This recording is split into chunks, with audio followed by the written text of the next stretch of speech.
Oke. Berikut hasil PowerPoint dari sidang skripsi saya yang berjudul Pengaruh Employment Training, Reward dan Punishment terhadap Employee Performance di PT Suryanti Primakarya Pertambangan.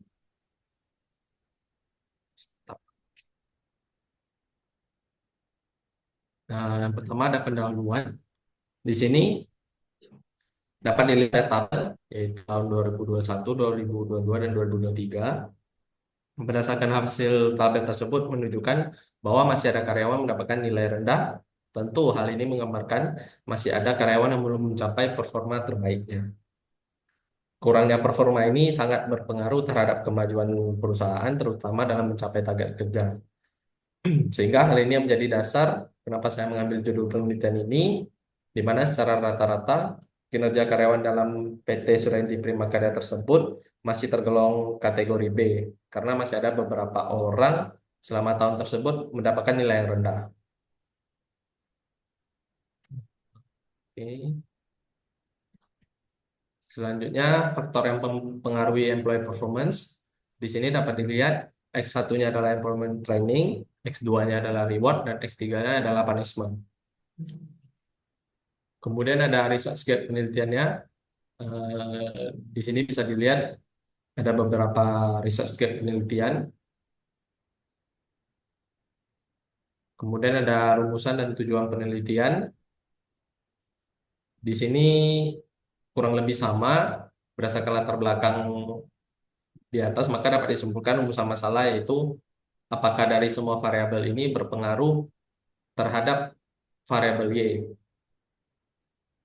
Dan tujuan penelitiannya dapat dilihat juga apakah dari semua variabel memiliki pengaruh positif atau negatif.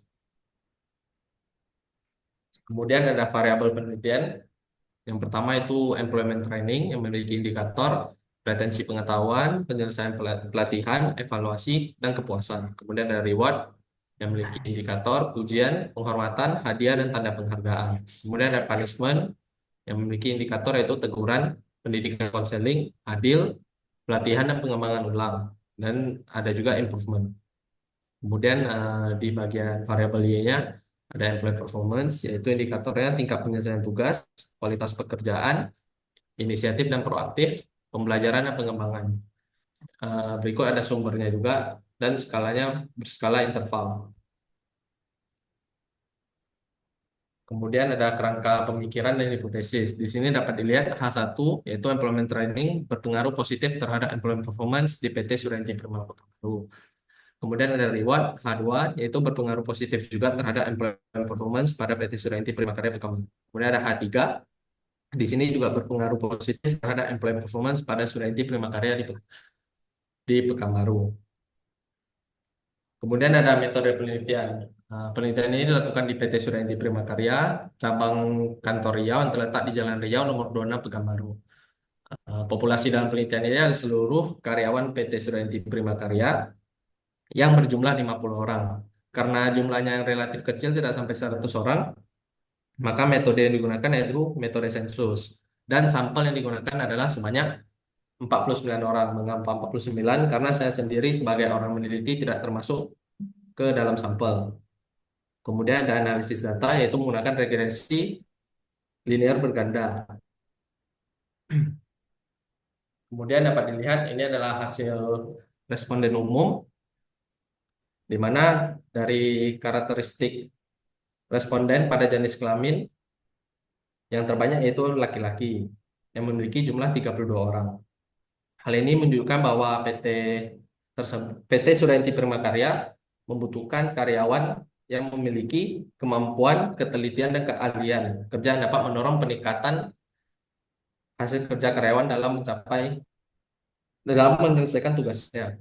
Kemudian dari usia responden dapat dilihat di sini yang paling banyak adalah umur 22 sampai 26 tahun, yaitu berjumlah 16 orang. Di sini dapat dilihat bahwa umur juga sangat berpengaruh terhadap employee performance. Jadi semakin produktif usia yang di semakin produktif usia maka semakin tinggi pencapaian hasil kerja yang dihasilkan. Kemudian ada masa kerja. Di sini juga dapat dilihat masa kerja yang paling banyak yaitu perkiraan dari 5 sampai 8 tahun dengan jumlah 22 orang. Ini juga menunjukkan semakin lama seseorang bekerja, maka semakin banyak pengalaman yang dapat dibagikan kepada karyawan dalam menyelesaikan pekerjaannya, yang dapat membantu karyawan. Kemudian ada gaji karyawan. Di sini dapat dilihat rata-rata dengan karyawan gaji 3 sampai 5 juta yang paling banyak dengan berjumlah 32 orang. Ya, ini menunjukkan semakin besar pendapatan dihasilkan, maka diharapkan dapat mendorong semakin tinggi pencapaian hasil kerja yang diselesaikan. Kemudian ada status responden status pekerja. Di sini dapat dilihat yang sudah menikah adalah yang paling banyak dengan berjumlah 37 orang. Di mana status seorang karyawan juga menjadi hal yang dapat mendorong semakin besarnya usaha karyawan dalam menyelesaikan pekerjaannya untuk mencapai hasil yang diharapkan sesuai tujuan perusahaan.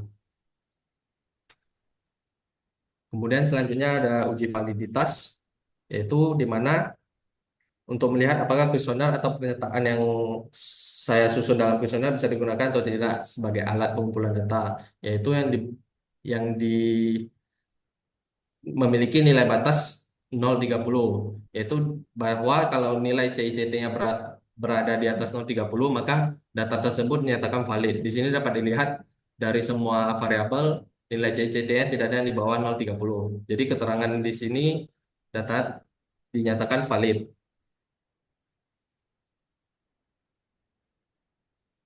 Kemudian ada uji normalitas asumsi klasik. Yang pertama uji normalitas yang saya gunakan adalah dengan Kolmogorov-Smirnov, di mana nilai signifikan yang dihasilkan harus lebih besar dari 0,05, maka data yang dikumpulkan memiliki distribusi normal.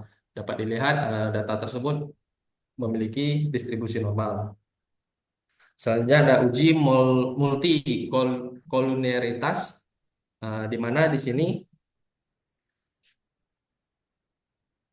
kriteria yang digunakan apabila nilai toleran lebih besar dari 0,1, nilai FEF yang dihasilkan lebih kecil dari 10, maka dapat disimpulkan data tersebut terbebas dari multicol. Di sini dapat dilihat nilai FEF-nya lebih kecil dari 10 dan lebih besar dari 0,1. Dari implement training ada 1,820, dari reward ada 1,546, dari punishment nilai FEF-nya 1,282. Jadi dinyatakan terbebas dari multicol. Kemudian selanjutnya ada uji heteros dengan menggunakan mode Glaser untuk melihat ada atau tidaknya data yang sama dalam penelitian. Contohnya kalau responden memiliki jawab yang sama atau responden punya tanggapan yang berbeda, jadi digunakan mode Glaser, yaitu nilai signifikannya itu harus lebih besar dari 0,05. Di sini dapat dilihat dari nilai signifikannya employment training, reward dan punishment memiliki di atas lebih besar dari 0,05. Jadi data tersebut disimpulkan terbebas dari gejala heteros atau data yang digunakan memiliki varian berbeda. Artinya setiap responden punya jawaban yang bervarian, yang berbeda-beda. Selanjutnya analisis data. Di sini dapat dilihat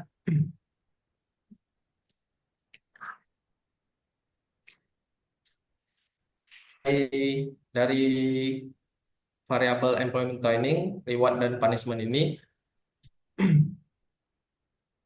dari uji F simultan atau uji secara bersamaan, di mana seluruh variabel bebas yang digunakan memiliki pengaruh signifikan. Nilai F, jadi nilai F hitung lebih besar dari nilai F tabel. Di sini dapat dilihat nilai F hitung lebih besar dari T tabel, yaitu batasnya 2,014, di mana di employment timing adalah 2,2610, di reward 2,257, dan di punishment yaitu 2,799.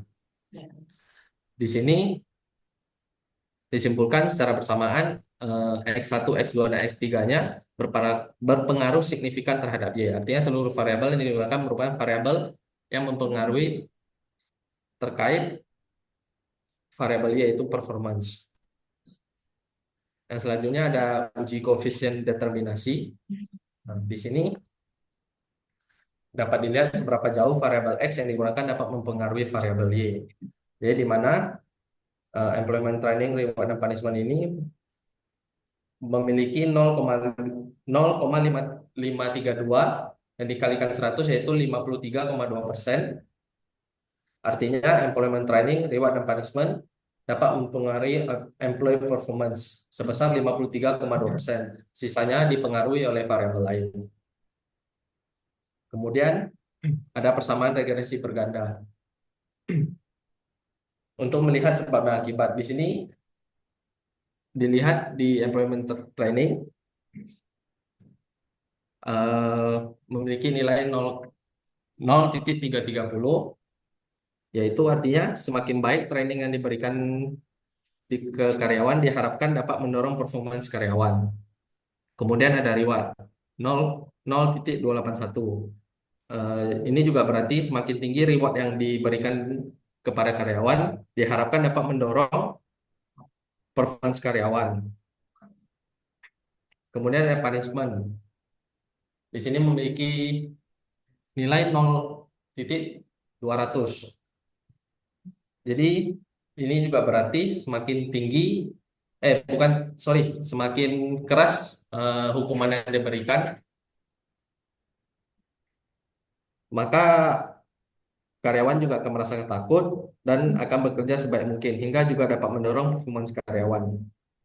Jika kita lihat di sini di bagian nilai F itu dilihat nilai yang paling tinggi adalah nilai punishment yaitu mempunyai poin 2,799. Itu artinya eh, variabel punishment inilah adalah variabel yang punya pengaruh paling besar terhadap perusahaan untuk meningkati employee performance. Kemudian ada kesimpulan.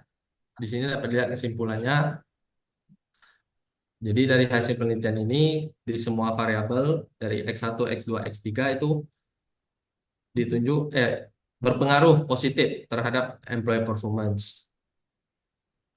Kemudian ada implikasi penelitian, ada implikasi teoritis dan implikasi praktis.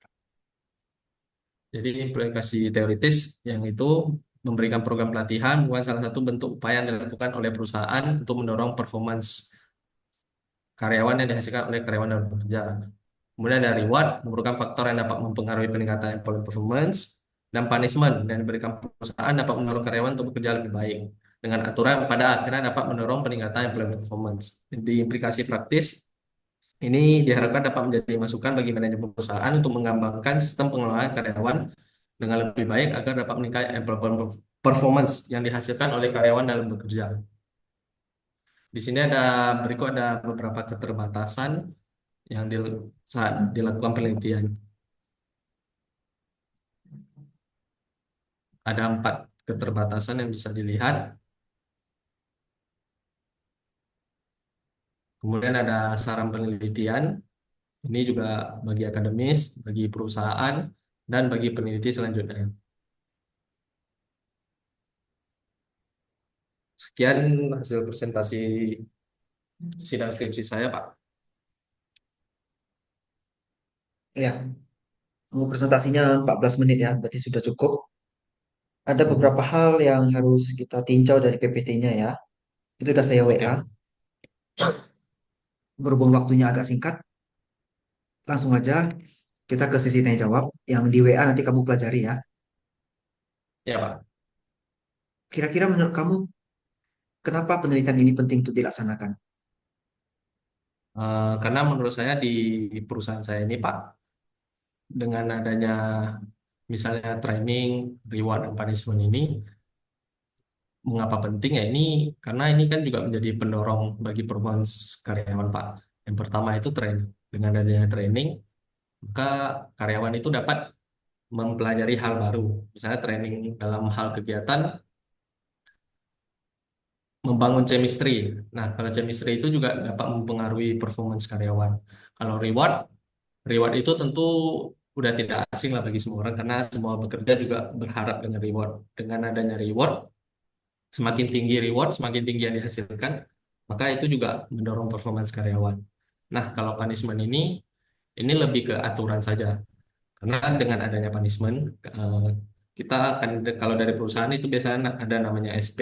Nah, dengan namanya SP ini, karyawan mempunyai ketakutan lah. Jika dia memiliki SP makin tinggi, maka lama-kelamaan dia akan kena PHK. Jadi, mengapa ini penting? Karena ketiga variabel ini memiliki pengaruh untuk performance karyawan di perusahaan, Pak. Oke. Kemudian ini yang sering kali saya mau konfirmasi ya, punishment itu kenapa harus pengaruh positif gitu? Karena kalau secara Eh, teori di mana-mana kita jumpai pasti ngatanya negatif itu kan. Negatif, benar, Pak. Kalau menurut saya sih, punishment ini berpengaruh positif karena ini supaya tidak ada eh, kesenjangan sih lebih tepatnya Pak. Karena dari pekerjaan lain gitu, misalnya kalau misalnya dengan adanya punishment kan antara karyawan itu mempunyai batasnya masing-masing Pak. Jadi dengan adanya punishment itu dapat menciptakan lingkungan kerja yang fair, yang adil bagi seluruh karyawan. Dengan adanya punishment hukuman berarti seluruh karyawan ini mempunyai batasan yang sama. Jadi tidak ada yang misalnya kita tahu di perusahaan itu atau mungkin dia dekat dengan atasan, jadi atasan tidak akan mengasih punishment. Nah, itu kan tidak mungkin terjadi di sini, Pak. Jadi berharap mengapa punishment itu positif ya karena hal-hal seperti itu, Pak. Kemudian coba lihat hasil hipotesisnya dong. Dibuka slide hipotesis.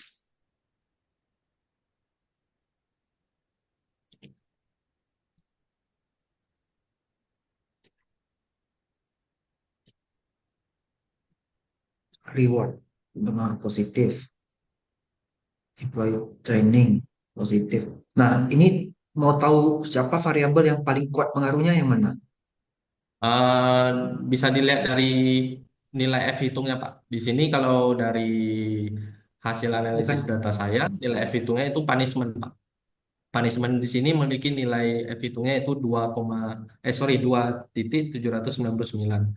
Nah, di sini ini X3 yaitu punishment lah yang memiliki pengaruh paling besar Pak untuk meningkatkan performance karyawan. Bukan 2,799 ya, tapi 2,799. Oh ya, sorry Pak, 2 koma. Nanti saya ubah Pak. Dan juga itu sebenarnya Hmm. adalah T hitung, bukan F hitung. F hitung itu Oh iya yang Pak. 19,201 yang paling bawah. Oh ya Pak, baik. Kalau uji hipotesis itu T hitung bacanya ya, Oke Pak, T hitung ya Pak. beda itu. Baik.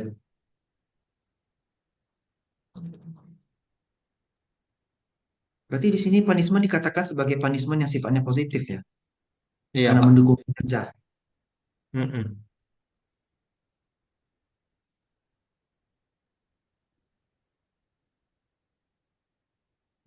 Kira-kira kamu ada pertanyaan enggak? Atau ada yang kamu bingungkan dalam skripsi ini?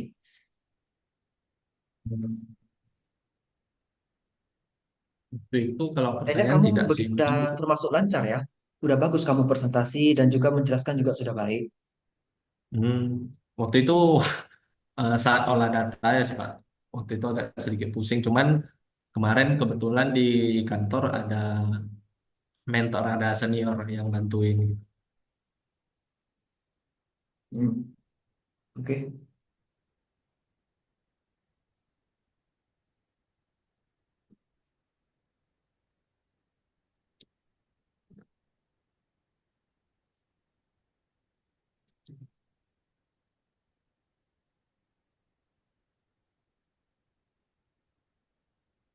Besok saya mungkin nggak bisa temanin ya. Oh iya Pak ya. Bisa ya besok sendiri aja ya. Ah, semoga bisa Pak ya. Bisa lah. Kamu saya lihat bisa kok menjelaskan. Oke Pak. Pengujinya sih Miss Evelyn sama Pak Suyono sih Pak. Ya, nggak masalah Harusnya kalau aman mereka itu Pak. aman. Oh baik Pak. Pak Suyono Baik, tuh baik, Pak. nanti tipenya banyak Berarti, bercerita. oh, baik, baik, Pak. Berarti yang tidak nggak terlalu horor-horor kali kan, Pak? Enggak, mereka dua baik. Oke, Pak.